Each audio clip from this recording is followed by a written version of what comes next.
Emisor Podcasting. Si tienes que elegir una de las dos películas basadas en lo de Cormac McCarthy, La carretera o No es país para viejos. Te gusta hacerme elegir, ¿eh? La carretera. Tendría que optar por La carretera. Que me haría llorar esa película. Primer Párrafo, un podcast donde Matías Claro y Costa Zafirópulos de Truman Libreros te invitan a descubrir lecturas.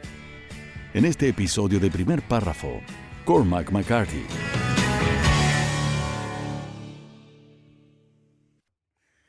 Bienvenidas amigos y amigos de nuevo, amigas y amigos, lectores y lectoras, bienvenidos a Primer Párrafo, aquí donde tratamos de encontrar lectura, ayudarlos a descubrir lectura y donde nos damos el gusto de poder conversar de los libros, de los escritores y escritoras que nos gustan.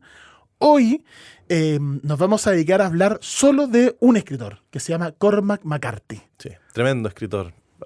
Tal vez no tan famoso, obviamente que no es un bestseller, pero es otro capricho de los Truman Libreros, porque consideramos que es un escritor que hay que leer sí o sí, porque es muy entretenido, pero además porque te ayuda a entender como toda la historia de la segunda parte del siglo XX de Estados Unidos. Sí. Todo el tema del oeste, todo el tema de los indios, de la deuda que tiene Estados Unidos con los nativos americanos, cómo funciona todo este tema del medio oeste, toda esta gente que ahora vota por Trump, cómo eran hace 60, 70 años atrás. Claro. Él es un dignísimo heredero de, por ejemplo, William Faulkner. Sí. De los autores de esa zona, ¿no? Sí. Que escribieron de esa zona. En el caso de Cormac McCarthy, además, su vida está plagada de mitos. Era un personaje en sí mismo. Claro, de leyendas, de mitos. Era un tipo muy ermitaño que se alejó completamente de la prensa, se dedicó exclusivamente a escribir. No le interesaba el marketing literario, no le interesaba los escaparates, las vitrinas. Mezcla de que no le interesaba y que tampoco yo creo que tenía las facultades. Era ermitaño de corazón. Era ermitaño de corazón, claro. Se habla, o sea, su biografía es bien dudosa porque dio muy pocas entrevistas, y hasta muy viejo. Por lo tanto, recién muy viejo, cuando ya era famoso, empezó a salir un poquito más en la prensa. Pero el mito es que vivió en una casa rodante en el desierto, que vivió en un pozo petrolero abandonado, cuidando una torre petrolífera. Una torre petrolífera. Entonces, muchos mitos en ese sentido. Pero básicamente peló el ajo porque se dedicó desde siempre a escribir. Y escribir lo que él quería retratar, que este oeste americano, esta cosa como bien árida, bien agreste. Y sus dos temas principales, yo te diría que es el tema de los elementos, de la naturaleza como opresora del ser humano, como que te pone la pata encima y no te deja salir, y el mal. Sí. Por eso mucha gente también lo compara en importancia y en estilo con Herman Melville, con Moby Dick. Bueno, vamos a hablar de Meridiano Sangre, que es como el libro capital de Cormac McCarthy, y es como un símil de Moby Dick, sobre todo por el tema del mal, de cómo el mal está en los seres humanos y no podemos hacer nada para sacarnos de encima esa cuestión. Él, en su vida privada, se casó, se dedicó a escribir con una ferocidad, con una intensidad bien marcada. Era muy pobre, o sea, su vocación hacía que su familia estuviera en la pobreza. Tuvo un par de hijos, él luego se separa y sigue escribiendo, y a los 32, si no me equivoco más o menos, publica su primera novela, que es El Guardián del Vergel. El año 65 lo publica, y es su primera novela, y empieza a generar su nombre, a crear su nombre. Ahora, voy a hacer un fast forward, digamos. Harold Bloom, que es el famoso crítico, pese a que Cormac McCarthy no era tan masivo, sí él lo consideraba y lo etiquetó entre los 4 más grandes escritores norteamericanos del siglo XX, la segunda mitad del siglo XX, que son Thomas Pynchon, Don DeLillo, Philip Roth y Cormac McCarthy. O sea, estamos hablando de un tipo que, al menos a nivel de la crítica, era súper respetado. O sea, Harold Bloom escribió un libraco que se llama El Canon Occidental, donde, en opinión de Harold Bloom, que es un crítico muy famoso y qué sé yo, establece cuáles son los escritores canónicos, los claves, los puntales de la literatura occidental. Y después se manda como un canoncito donde mete a estos otros escritores que son todos como bien consagrados, y el único tardío, como tú dices, Matías, es Cormac McCarthy. Pero en el fondo Harold Bloom se la juega, le pone una fichita a Cormac McCarthy y dice, este gallo tienen que leerlo un poco más.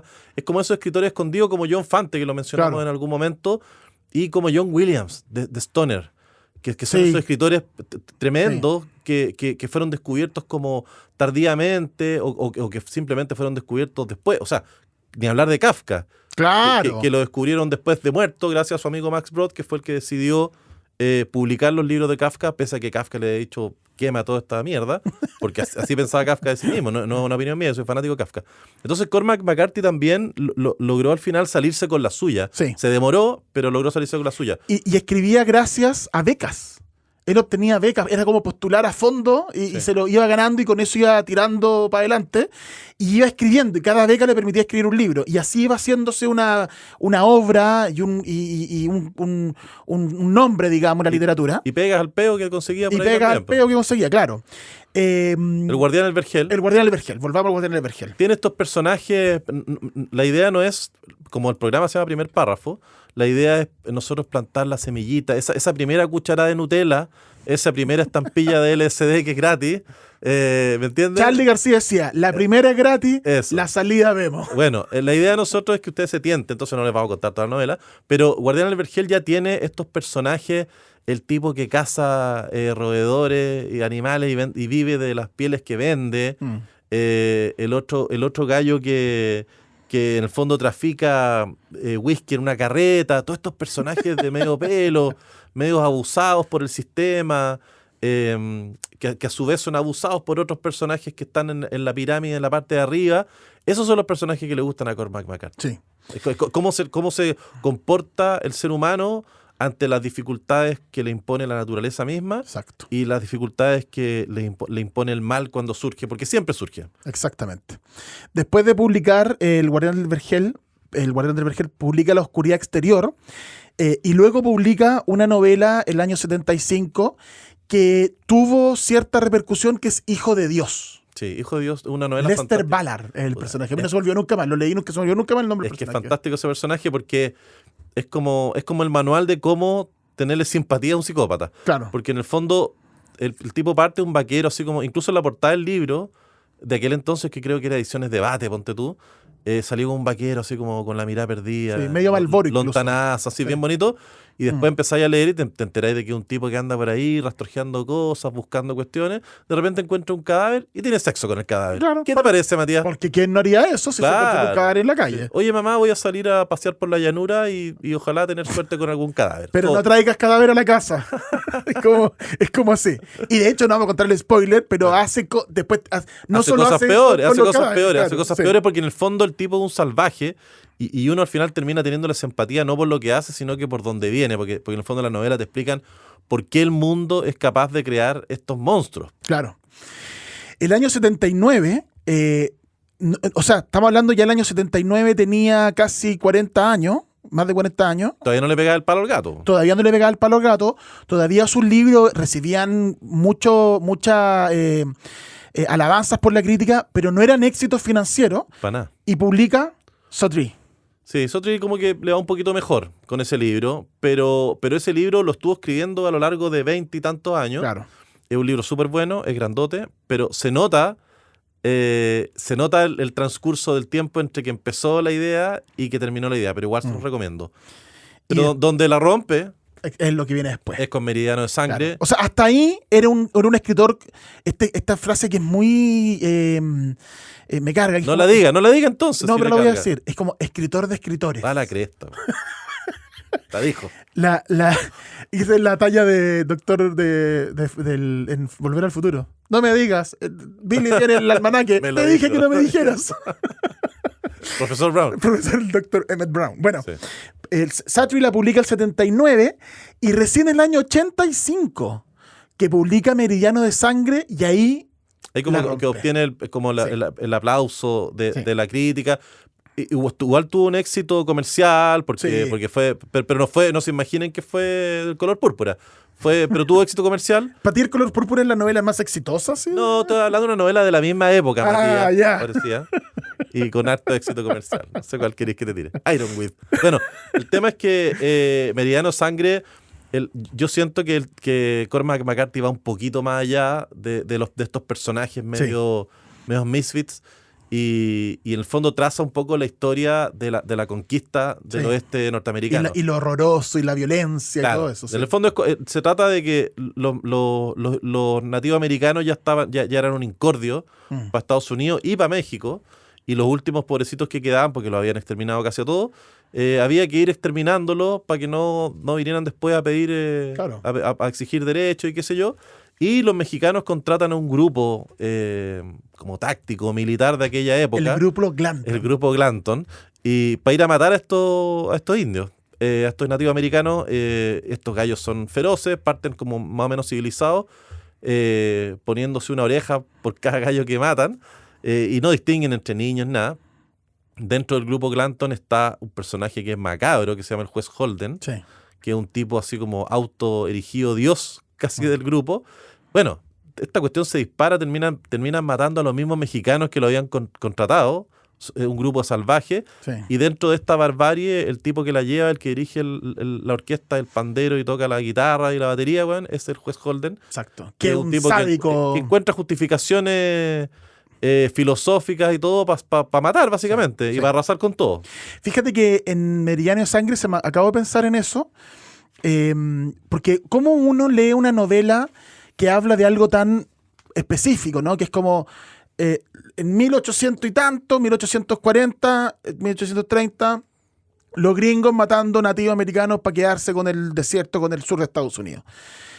¿Pasó solo ahí? No pasó solo ahí. Pasó, por ejemplo, en Argentina. Entonces tú tenés, por ejemplo, en Argentina la conquista del desierto, que es donde exterminan a los indios ranqueles, a la Pampa, Mapuche, Tehuelche. Entonces, pasó en Chile. Bueno, con un lapso de tiempo más largo. Pero en el fondo eso queda. Claro, pero en el fondo a lo que voy con eso es, estas historias se repiten en la humanidad y de esa manera uno va conectándose con narrativas que son un gringo que habla de ese periodo histórico, puede ser universal. ¿Qué me importa? Me importa, porque acá al lado y en mi casa pasó lo mismo. Exactamente, eso es. Y en todos lados pasó lo mismo y al final también te habla, como decía al principio yo, la conquista del oeste, en el fondo, cómo Estados Unidos empezó con 13 colonias, bueno, y terminó con 52 estados, cómo fueron tirando a los mexicanos para abajo, fueron sacando a los españoles de Florida, sacaron a los nativos americanos y les dieron unos casinos, que en los Simpsons siempre se ve el tema de los nativos americanos y los casinos, y dejaron a todos callados y contentos, pero siempre con violencia. Entonces, al final, ese pasado oscuro la violencia, que ya parte por el mismo paisaje que es violento en Estados Unidos, ¿cachai? Esta extensión, el Valle de la Muerte. ¿Quién le pone así a un valle, weón? O sea, la gente que va a morir, po. Entonces, ya el propio paisaje agreste es violento y esos países grandes se construyen violentamente derramando sangre. Es la única forma, parece. Sí. Y ese libro que lo convirtió a Cormac McCarthy ya en un autor súper consagrado, también le dio pie y probablemente también le dio la confianza para que poquitos años después, estamos hablando del año 92, publicara Todos los hermosos caballos. Se manda ahí un momento de éxito tremendo, porque viene de Meridiano Sangre, los siguientes, 7 años después, Todos los hermosos caballos, que es el primero de la trilogía de la frontera, que lo siguen En la frontera y Ciudades de la llanura, y con eso ya logra... Pero ¿cachai? Que son 7 años que se mandó escribiendo por el tipo. No, y para terminar de escribir lo otro, Todos los hermosos caballos del 92, del 94 y del 98. Sí. O sea, además la llevaron al cine, tuvieron éxito. Es que eso era también, o sea, como que ahí logra que le prestan atención ya como los grandes, en términos económicos, ¿no? Los grandes contadores de películas, que es Hollywood. Sí. Y ahí le prestan atención, y Todos los hermosos caballos, como tú dices, la llevan. Sí, creo que actúa Matt Damon. Además, el cine de Estados Unidos en esa fecha empieza a cambiar. Sí. Así como yo te diría que una película que cambia eso es Danza con Lobos. Porque Danza con Lobos es una película como que vuelve a tocar esos temas. Kevin Costner súper valiente de ir a hacer esa película, que se lo ganó todos los Oscars y todo. Kevin Costner está conectado con otro tema que vamos a hablar más adelante. Pero todo a partir de la guerra, a partir de las matanzas, los bisontes, los nativos americanos. Se me quedó una frase del juez Holden, que parece una frase George W. Bush, casi como invocando a la guerra, que dice, da igual lo que los hombres opinen de la guerra sigue. Es como preguntar lo que opinan de la piedra. La guerra siempre ha estado ahí. Antes de que el hombre existiera, la guerra ya le esperaba. El oficio supremo a la espera de su supremo artífice. Así era entonces y así será siempre. Así y de ninguna otra forma. O sea, era un predicador delirante el juez Holden, pero puta, bueno, no sé, Putin. Razón. Claro. No se ha acabado nunca la guerra. ¿Te fijáis? Putin, todos estos locos que andan por ahí, que están gobernando países, que no sabéis qué va a pasar. Trump, ¿no me suena como Trump? Sí, pues. Entonces, es un libro súper actual, además. Claro. Además, lo están reeditando, están en todas partes. Exacto. Y en Truman Libreros, por cierto. Por supuesto que está. En esa trilogía, entonces, él alcanza nueva fama, nuevas situaciones financieras. También gana premio, el National Book Award, que es un premio muy importante. Y esa carrera literaria, que en un principio había sido muy árida, muy espesa para él, se logra soltar. Se va a vivir a Santa Fe. Establece un vínculo con el Instituto Santa Fe, y hay algunas anécdotas bien interesantes porque él escribía, toda su vida escribió en una máquina de escribir Olivetti, y él en algún momento de su carrera, años después, ¿sí?, remata la máquina de escribir, le sacan, no sé, se hablaba que le iban a vender en $10,000, le terminan sacando, no sé, como 200,000, 250,000. Él dona ese dinero al Instituto Santa Fe, que es un instituto que hace ciencia, es un instituto científico, y él le encarga a un amigo, o sea, la remata después de estar seguro que le iba a conseguir de nuevo. Solo escribía en esa máquina de escribir Olivetti. Y le encarga a un amigo que le compre una igual, que el amigo se la consigue por $11 en Mercado Libre, weón. $11 más 19 de despacho. Y los $250,000 los donó al Instituto Santa Fe. O sea, y siguió escribiendo con su maquinita. Y siguió escribiendo con su maquinita. Entonces, bueno, y de ahí viene un pequeño espacio de tiempo hasta que el año del 98, que termina la trilogía de la frontera, hasta el año 2005 y 2006, donde en años consecutivos publica 2 libros que a mí me fascinan, y que son los que hablábamos al principio, las películas No es país para viejos, No Country for All Men, y La carretera, que la película se llama Sin lugar para los débiles, y que son extraordinarios. Bueno, eso empieza a ocurrir porque empiezan a surgir cineastas. Te hablaba yo de Kevin Costner el 90 con Danza con Lobos, pero también podemos hablar de Clint Eastwood. Sí. Y empiezan a surgir este western como sucio, no tan sucio como el spaghetti western de Sergio Leone, Claro. pero la cosa como más realista, y empieza a surgir este género de nuevo, y surgen los hermanos Coen con sus películas, pero también con estas películas bien choras, enfocadas en términos del oeste americano. Y No es país para viejos es una de ellas, es de los hermanos Coen.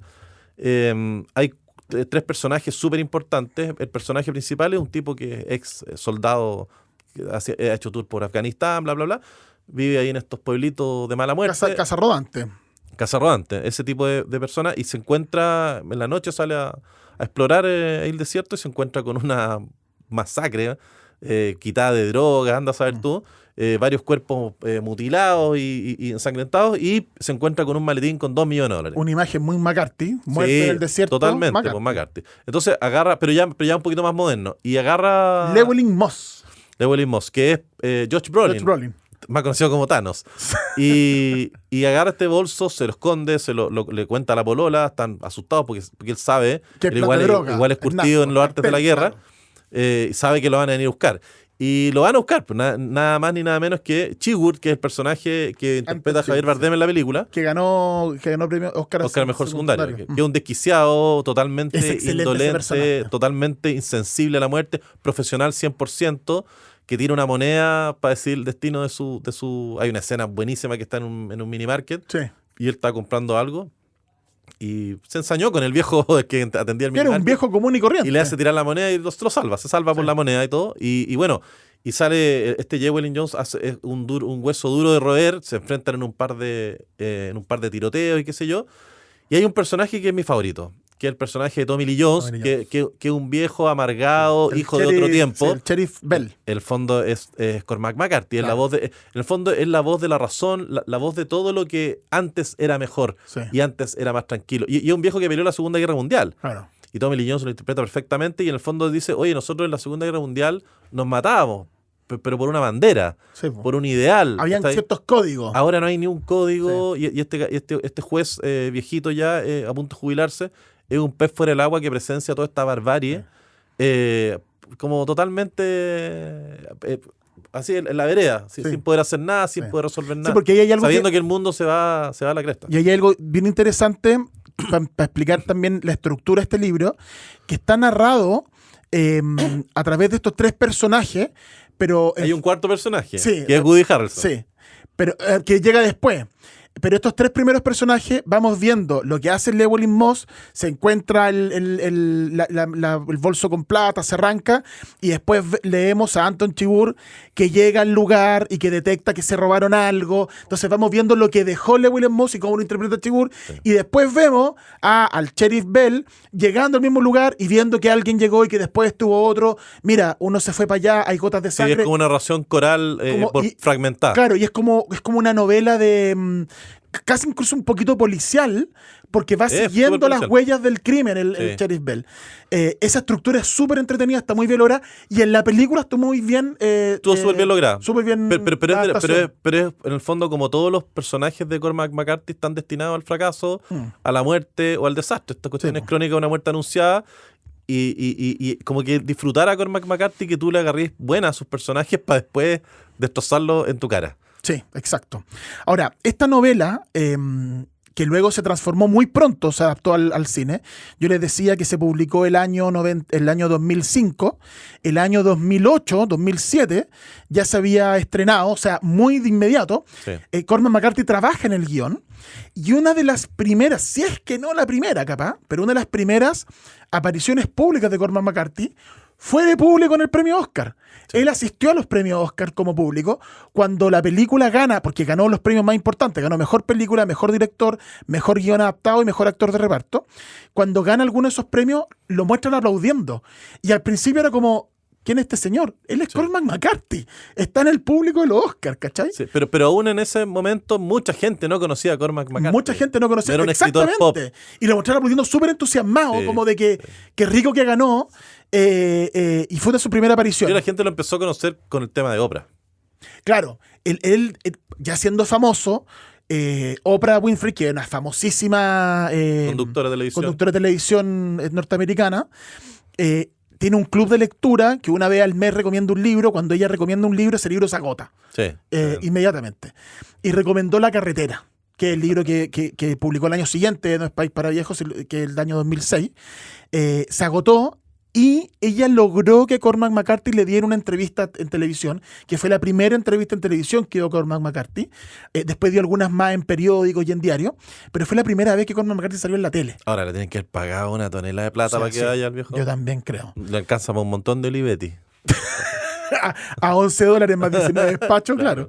Bueno, y ahí él habla de La carretera, y La carretera es una novela tremenda porque es un mundo poco apocalíptico, pero no sabemos qué año, puede ser en el pasado, no importa, puede ser en el futuro, que eso no es lo relevante, es solamente, ni siquiera sabemos lo que pasó.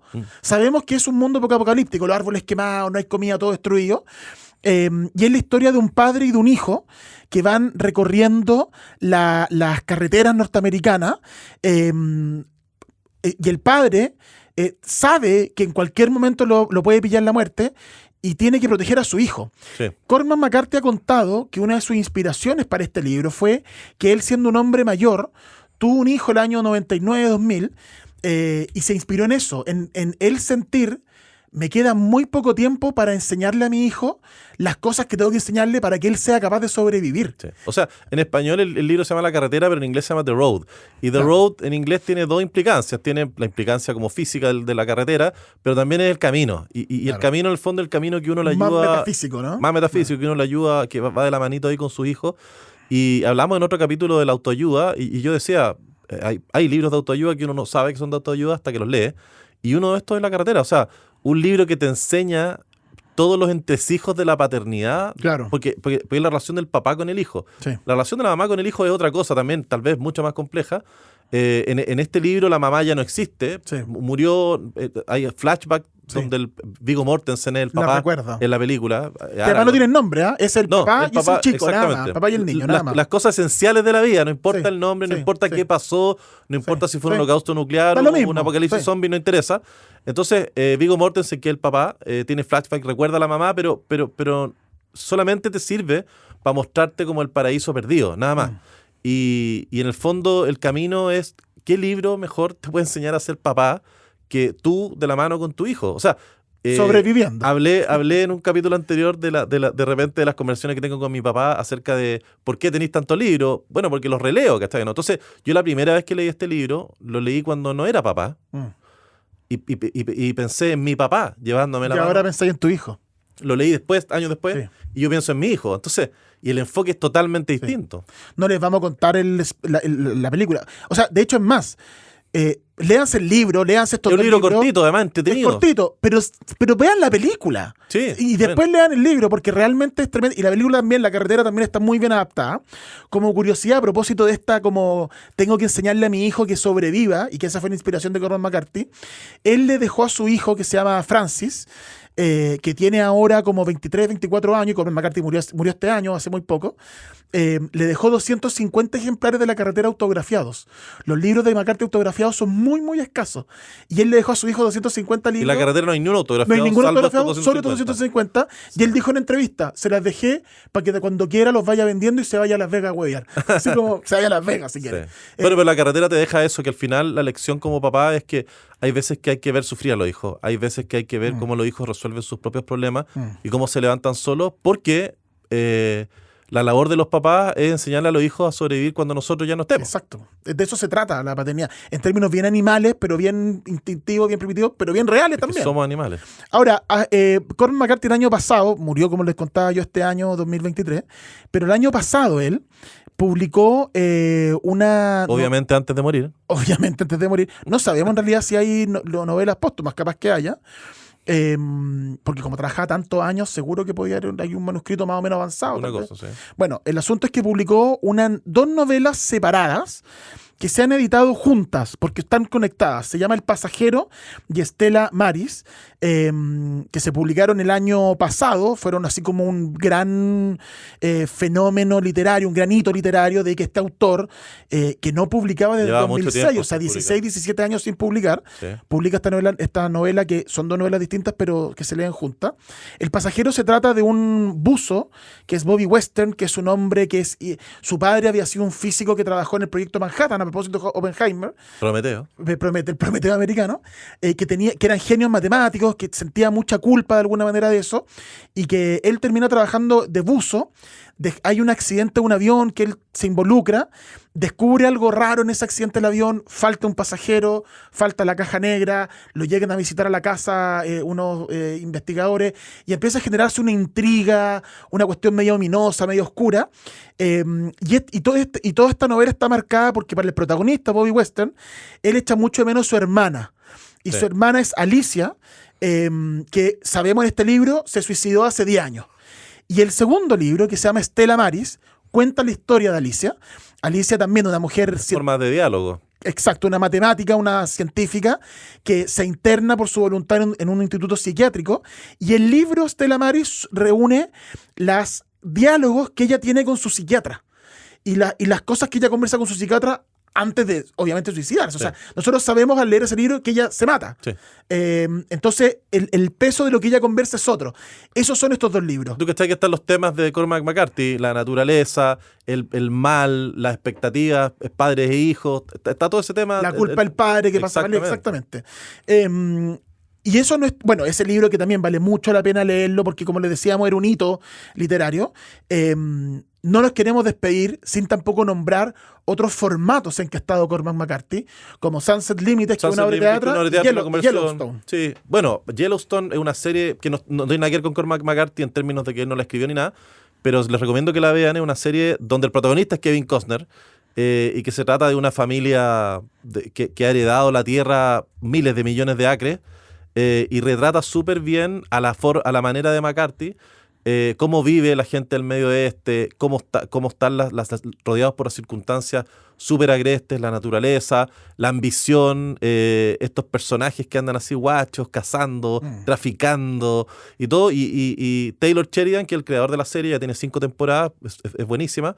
Hay un par de precuelas, que es 1923, que protagoniza por Harrison Ford y la Helen Mirren, y después hay otra precuela de 1883 que muestra a estos gallos cuando llegaron a ocupar la Tierra. Entonces tiene mucho que ver con el mundo creado por McCarthy. Esta serie se los recomiendo, Yellowstone. Cada hombre busca su propio destino y el de nadie más, dijo el juez. Este desierto en el que tantos y tantos hombres han perecido es inmenso y exige de cualquiera un corazón grande, pero a la postre también está vacío. Es duro y estéril, su naturaleza es la piedra. Meridiano de sangre, de Cormac McCarthy.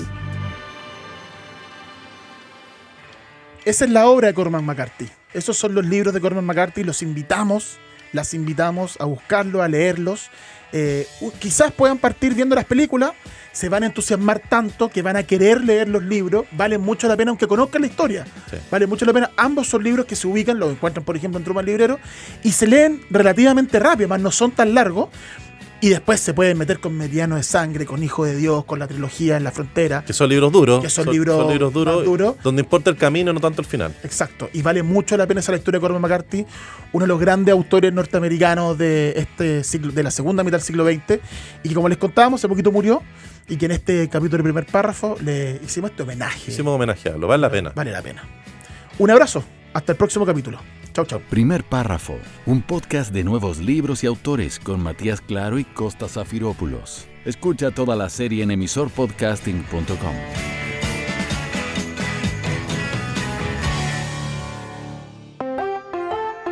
Emisor Podcasting.